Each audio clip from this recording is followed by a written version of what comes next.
Server side rendering va static side generation haqida gaplashamiz. Assalomu alaykum.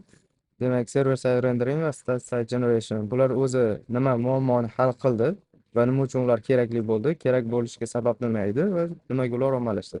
Demak, server side renderingdagi muammo userga butunlay katta JavaScript deb yuborish kerak edi va user HTML ni, CSS ni va JavaScript ni tortish kerak edi va bu asosan React da muammo bo'ldi, chunki React virtual DOM bilan ishlaydi va birinchi initial view deyarli pustoy JavaScript bo'ladi va oppoq bo'ladi. Shuni hisobiga muammosi bizga primoy data kerak edi. Bu nima uchun foydali edi? Bu o'sha veb-saytni skrap qiladigan crawler botlarni iloji boricha tezroq ma'lumotni o'qishi va osonroq ma'lumotni o'qish uchun kerak edi.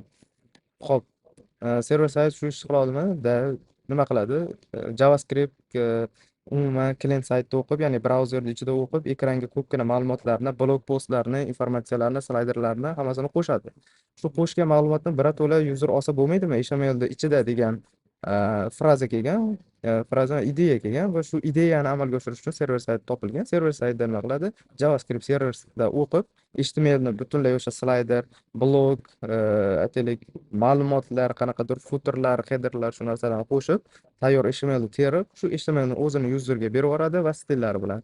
Keyinroq JavaScript keladi. JavaScript yana nima uchun keladi? Hydration uchun keladi. Hydration uchun ko'proq ma'lumot agar kerak bo'lsa, bu haqida ma'lumot Telegram kanalda yozilgan, hydration qanaqa ishlash bo'yicha va hydration bu yerda butunlay siz ko'radigan HTML keladi, faqat slayderlarni bosganingizda ishlamaydi, qanaqadir tugmalarni, formalarni bosganingizda ishlamaydi, chunki serverda brauzerda environmenti yo'q, ya'ni event listenerlar yo'q, boshqa narsalar yo'q. Shuning uchun browser based narsalarni chopib tashlaydi, faqatgina HTMLda ko'rinadigan qanaqadir banner, postlarni, informatsiyalarni ko'rintirib bera oladi. JavaScript shu uchun keladi, ya'ni JavaScript yana keyin keladi-ku, JavaScript faqatgina interactivity qo'shadi. Buttonni on clicking ishlatib beradi, slaydini ishlatib beradi, drag and droplarni ishlatib beradi. Shunaqa narsalarni, scrolllarni ishlatib beradi yoki animatsiyalarni ishlatib berish uchun kerak bo'ladi, lekin asnonim birinchi o'rinda ma'lumot, butunlay hamma ma'lumot ekranda ko'rinadi, birinchi HTMLni o'zidayoq. Xo'p, demak bu tushunarli, lekin bitta yomon jihati kelib qolgan shu yerda. Nimaga? Aytaylik 10 ta odam teng kiradigan bo'lsa, 10 ta odamga serverda 10 ta protsess ketadi, ya'ni 10 marta hammasiga butunlay veb-saytni render qilib beradi. No userlar olganida ham shunchaki HTML, CSS, JavaScript olganida ham o'zi backendga ma'lumot yuborib, ma'lumotni ekranga qo'shib bergan bo'lar edi. Bularda ham bir xil lot tushar edi baribir serverga. No serverni bu yoqda o'zi ishlatib anaqa bergani uchun ham bir xil lot tushadi, lekin shunda performance frontendchilarga qolib ketadi. Nimaga? Chunki oldin backendchi qaysidir API ga zaпрос kelganda, uni API responsini saqlab, keyingi yana kelgan responsga ana shu responsni berib yuborardi, ya'ni serverda qaytadan databazaga kirmaslik uchun. Endi hozir bu joyda frontendni o'zi serverda ichida ma'lumotni olyapti turgani uchun ba'zan backend umuman kerak emas. Shunchaki Postgresda yoki qanaqadir narsadan Prisma orqali yoki Trezor orqali ma'lumotni nima edi, databazadan o'qigan holatda uni ozgina keshlab shuni qilib yuborish o'zi yetarli bo'lyapti. Backendda shunaqa proyektlarda ishladik, ya'ni umuman backendchilar yo'q. Xo'p, shunaqa qilib ishlasa bo'ladi. Shunda keshlash degan mexanizm bor. Aytaylik, home page'ga, asosiy page'ga 1000 ta odam tengdaniga kirdi, 1000 marta ishlamasligi uchun nima qilinadi? Static site generation qo'yiladi. Ya'ni home page'ni bir marta shundoq terib berdik-ku, misol uchun ekranga alohida interaktivity uchun JavaScript eventlarni, event listenerlar yoki shunaqa animatsiyalarni alohida JavaScript qilib ajratib berdi. Keyinroq kelsa ham, misol uchun ko'rintirib bera oladi. Shu narsani har bitta userga ishlamasin, bir marta shu narsani olib qo'yaylik va shu terilgan HTML va terilgan CSS va JavaScript o'zini userga berib yuboraylik degan narsa bo'ladi. Ya'ni qachondir ma'lumot o'zgarishi mumkin. Aytaylik, bir soatda o'zgaradi deylik, yo bir kunda o'zgaradi deylik. Misol uchun blog postlar har bir kunda yangilanadi, yangi postlar qo'shiladi har bir kunda degan bo'lsak, bir kunda yana qaytadan 1000 ta, 10 mingtalab yuzerga qaytadan ma'lumotni qayta ishlab serverdan anaqish shart emas. Faqatgina bir marta qilingan narsani qilish mumkin. Shu uchun static site generation qo'yilgan. Ya'ni ana shu page umumiy kerakli ma'lumotlar bilan backendlar bilan hamma narsasini ishlatib, alohida fayl qilib olib qo'yadi va kerakli vaqt o'tganidan so'ng uni o'chirib yuborib, o'rniga boshqa qo'yib, keyin yana yuzerlarga boshqa yangi ma'lumot bo'yicha render bo'lgan page berish vaqtiga. Demak, endi kod bo'yicha tanishamiz. Kodda nima bor? Xo'p. Bu yerda shunchaki hello degan page bor. Hello page ichida date now bor. Bu date now qachonki serverda ya'ni bu server sayt, ya'ni serverda ishlaydigan kod va server sayt bo'lgani uchun serverda ishlagan vaqti bizga qiziq. Aytaylik, men bir marta refresh qilsam, serverda ishlagan vaqti bilan keladi. Ikkinchi marta refresh qilsam, yana yangi vaqt keladimi, yo'qmi? Agar yangi vaqt kelgan bo'lsa, demak u serverda ishlagan bo'ladi. Demak, shunday qilib ko'raman. pnpm dev bitta narsani yana aniqlashtirib ketamiz. Hop, refresh 3 o 4-3. Ha, omadmi deyman. Men bilan yangilanyapti. Ya'ni yangilan degani serverda render bo'lyapti, server boshqaryapti. Bu yoqda konsolimga ham e'tibor bersak bo'ladi. Console log page is rendering degan narsa mana chiqayapti. Agar e'tibor bilan ko'rgan bo'lsak. Mana birinchisida 33-32. Bizga kelgan respons ichida, ya'ni bu yerda taxminan 1 millisekundmi shuncha vaqtdan keyin mana bu date nowga yetib kelgan ekan. Xo'p, tushunarli. Demak, har bitta kirganimizda render bo'ladi. Lekin no, men ko'rgan bo'lsa pnpm dev qildim. Buni pnpm build qilish kerak, ya'ni production build faylini qilish kerak va build fayli bo'yicha start qilish kerak, ya'ni serverda realni ishlaydigan kod. pnpm build qilaman va build bo'lgan faylni run qilaman men. pnpm start. I did mistake, sorry. Start. Va shunda imенно serverda ishlaydigan kod bizda run bo'ladi. Chunki development modda umuman kesh yo'q. Umuman va unda qanaqadir qo'shimcha narsalar bor. Aytaylik, umuman kompress bo'lmagan kodlar ishlatiladi. Shu jumlasidan devda nima emas. Kod production bo'ldim. Productionda ham bular yangilanyapti. Nima uchun? Chunki mana bu yerda unstable no store qo'yilgan, ya'ni keshlama degan narsa. Next shunaqa narsaki, bilgan narsasini keshlaydi, ko'rgan narsasini keshlash ko'rinadi. Va shu uchun buni ham keshlayapti. Buni olib qo'ysam ham o'zi buni olib qo'ysam o'zi keshlamay qoladi. Keshlashni boshlaydi. Ya'ni men keshlamadi bunga aytib qo'ygan. Bu uni keshlashni boshlaydi. Hozir pnpm start. pnpm build start. pnpm build start. Xo'p, shunda bu o'zi pre-render mana yaqqol misol mana shu yerda e'tibor berishimiz mumkin. Va nimaga o'tib ketdi? Pages rendering deyilyapti. Ya'ni bu collecting data page degan paytida ishlayapti. Ya'ni mana bu kod. Bu degani build qilgan vaqtim o'zidayoq u shunaqa JavaScript kod emas, HTML kod qilib olish ko'rinyapti. Tayyor pre-render qilish ko'rinyapti. Userdan ertaroq render qilishga. Ya'ni nimaga? Kimdir zaпрос jo'natsa, shunchaki faylni berib yuboradi. Uning ichiga kirib o'tirmaydi. Demak, hop. Hard refresh. 60-06. Ya'ni qaytadan render bo'lmayapti. 60-06. Mana bu yerda ko'rishingiz mumkin. Mana bir marta chiqdi, undan keyin chiqmayapti. Ya'ni endi men inkognitodan kiraman. 60-06. Bir xil. Demak, shu umuman serverga load tushmayapti. Ya'ni site static generate bo'ldi. Endi bunga revalidate tayin qo'ysak bo'ladi. Console revalidate 0 emas, shuni 10 soniyada pre-render qiladigan qilmoqchiman men. Hop, pnpm build, pnpm start. Buni no store qo'ydim. Ya'ni no store keshlamasligi uchun. Keshlamasligi uchun agar protopage ichida cookie dan foydalanilgan bo'lsa, u dinamik bo'lib ketadi, doim server o'qiydi. Chunki nimaga? Cookie har bitta userda alohida. Header ham har bitta userda alohida. Chunki men o'zimning device'imdan kiraman, uni ichida misol uchun iPhone modeli yozilgan bo'ladi. Kompyuterdan kiraman, Mac nimadir headers boshqacha bo'ladi, ya'ni device'lari boshqacha bo'ladi. Cookie ham xuddi shunaqa bo'ladi. Hammada cookie har xil. Misol uchun cookiening ichida menda Google ID'larim bor, Yandex ID'larim bor, reklama chiqarish uchun-da, meni o'zimga mos reklama chiqarish uchun. Shu jumladan umuman keshlamaydi agar cookie va nimadan foydalansam. O'shaning uchun cookie va headers va no store degan narsadan foydalanilmasa, bu page juda ham performansi zo'r va yetib kelish oson bo'ladi. Hop. Tushning bo'ldi. Mana render bo'lmayapti. Taxminan 10 soniyadan keyin render bo'lish boshlaydi. 81-63 edi.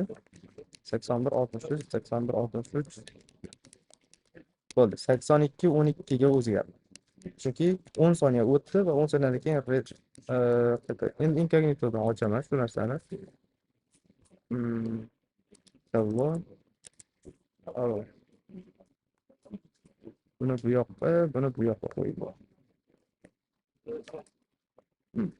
82 8909 ga o'zgardi. 8909 ikkovi uchun ham bir xil serverdagi kod kelyapti. Uni demak tekshirib bo'ldik. Bu yerda ichida cookie qadar foydalanmaslik kerak, chunki ular ham bir render oladi. Lekin bu yerda dinamik degan narsa bor. Dynamic, force dynamic bu doim ishlaydi degani, force static qilishi mumkin, bu doim static qiladi. Yana auto degani bor. Auto auto o'zi ichidagi narsaga qarab qilardi adashmasam. No autoni ishlatmaganimga ancha o'tdi. Men uchun default auto turadi. Default auto va ya'ni default auto ya'ni bu ichida agar cookies headers yoki stable cache bo'lsa keshamaydi, no qolgan paytda keshlaydi. Xo'p, shunday. Endi buning ichida yana incremental static generation degan atamalarimiz bor. Static probe, static phases bu narsalarni olishimiz mumkin. Ya'ni butun bir 10 ta yoki 20 ta yoki 300 ta postimiz bo'ladigan bo'lsa, 300 ta postimiz faqatgina kirilgan vaqtida render bo'ladi va qolgan vaqti o'sha render bo'lgan kodni berib turadi. Bu juda ham tez ishlaydi degani va bitta narsani shu yerga qo'shsak bo'ladi. Xo'p, hozir men nima qilaman? Shu yerga no unstable no store deb qo'shaman. Demak, bu endi keshlamaydi. Bu server side minusini ko'rsatish uchun qilyapman bu narsani. Cookiesni olamiz, aytaylik, qanaqadir. Yo'q, tak bu ham sal tezroq ishlab qolishi mumkin. O'shanga tak wait new promise tak 2 soniya kutaylik. Xo'p.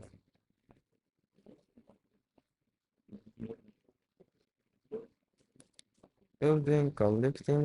O'sha mana bu yerda e'tibor berishingiz mumkin. Bu yerda hech qanaqa collecting page datadan keyin konsol chiqmadi. Mana bu konsolim, chunki bu dinamik bo'lgani uchun o'sha avtomatik uni o'qimadi. Chunki user kirgan vaqtda user uchun spetsialniy o'qiladi va resurs ko'proq ketadi, ko'proq CPU ga load tushadi. Bu ishlashini tez sekinligiga gap yo'q. 5 yulduz bosib yuborsak bo'ladi shu joyda. Hop, network ko'raman, kattalashtiraman. Tak reload. Tormoz bo'lib va fetch bilan o'ylayman. Hello, bu 2 soniyada kelibdi. Men buni ko'radigan bo'lsak, time degan joy bor. Mishkan ko'rinib turgan bo'lsa kerak. 2 soniya, chunki nimaga? Bunaqa ma'lumot qanaqadir backenddan olib kelishi mumkin, boshqa joydan olib kelishi mumkin. Agar keshlamaydigan bo'lsa, page shunaqangi sekin ishlaydi va crawler botlar uchun juda ham sekin ishlaydigan sayt bo'lgancha rate tushiriladi. Qidiruvda oxirrog'ida chiqsa, messeju anaqa Google yoki Yandexlarni so'kishi, anonsi ishlasa bo'laveradigan narsa. Xo'p, yana bir narsa, mana bu performansdan o'lchayman men. Ketdi. Performans nima qiladi? Umuman veb-saytni qanaqa protsessda o'qib turgani, CPU ga qanaqa load tushib turgani, grafikaga yoki boshqa narsaga qanaqa ma'lumot tushib turgani umuman aytib berib turadi. Xo'p. Hurmatli do'stlar, deydimi bitta bloger. Xo'p. Bu yerda ko'ryapmiz queuing in and connecting deb turibdi. Ya'ni bu kutyapti. Bu connection ekan. Yo'q, bu emas. Bu CPU kutyapti turgan vaqt, ya'ni request jo'natish uchun request sent and waiting. Ya'ni request jo'natildi va serverni kutyapti. Serverni kutishi 2 soniya turibdi. Bu yerda ko'rishingiz mumkin. Bu nima desak bo'ladi? Umuman Lighthouse yoki performance tomonlama juda ham first control paint ham juda uzoq bo'lgan bo'lishi kerak. Men mana hozir shunday qilaman-da. Large control paint уже 2 soniyadan keyin chiqadi. Chunki nimaga? Umuman veb-sayt o'zi 2 soniyadan keyin kelyapti-da menga. Juda ham sekin kelyapti. Lighthouse hozir o'lchab ko'raman desktop. Buni o'zi umuman sekin ishlagani uchun juda ham sekin effekt beradi, juda ham sekin chiqadi. Hamma ko'rsatkich deyarli tushadi. No, next interactionmi, input degan narsa tushmaydi. Next pane to next plus. Bitta narsani bosganingizdan keyin qancha vaqtda respons kelishi tushmaydi, no qolganlari tushadi. Performance chotki ko'rsatdi, shuncha kech qolsa ham chotki ko'rsatdi.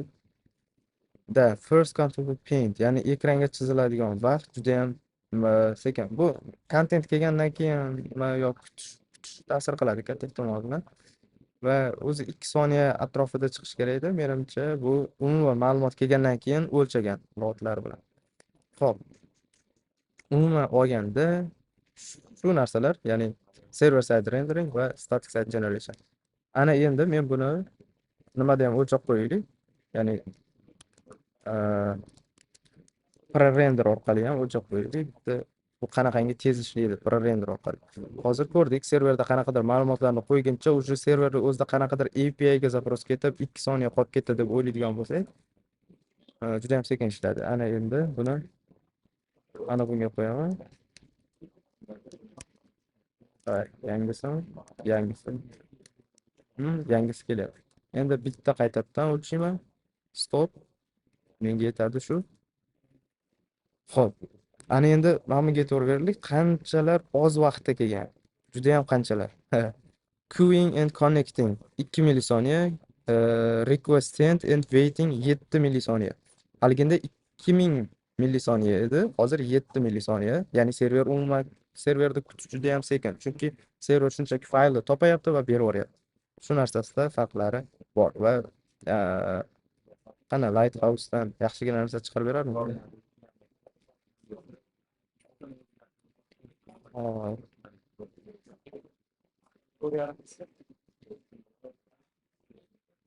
95. Bu baribir kelgan ma'lumotni o'lchab berar ekan. Anavi tezligiga, serverdan qanchalik tez kelganiga e'tibor qaratmayapti. No, yomon emas. Xullas, shunaqa. Endi bu yerda incremental, yana qanaqadir static path, static params degan, yana Next'ni o'zini performance uchun narsalar bor. Shu narsalarni ko'rishingiz keyingi sonlarda balkim shu haqida chiqib qolar. Hozircha shular, bu Next'ni o'zini veb-saytida o'qishingiz mumkin. Agar kontent qiziq bo'lsa like, iloji bo'lsa subscribe bosib qo'ysalar bizni kanalimiz rivoji uchun foyda bo'lardi. Va Telegram, agar blog o'qishga qiziqsangiz, qanaqadir yangiliklarga qiziqsangiz, shu to'g'risida, performance to'g'risida yoki yangiliklar yoki under the hood things to'g'risidagi narsalar bo'yicha Telegramdagi bloglarimizni ko'rib, tomosha qilib borishingiz mumkin. Rahmat, salomat bo'linglar, charchamaylar.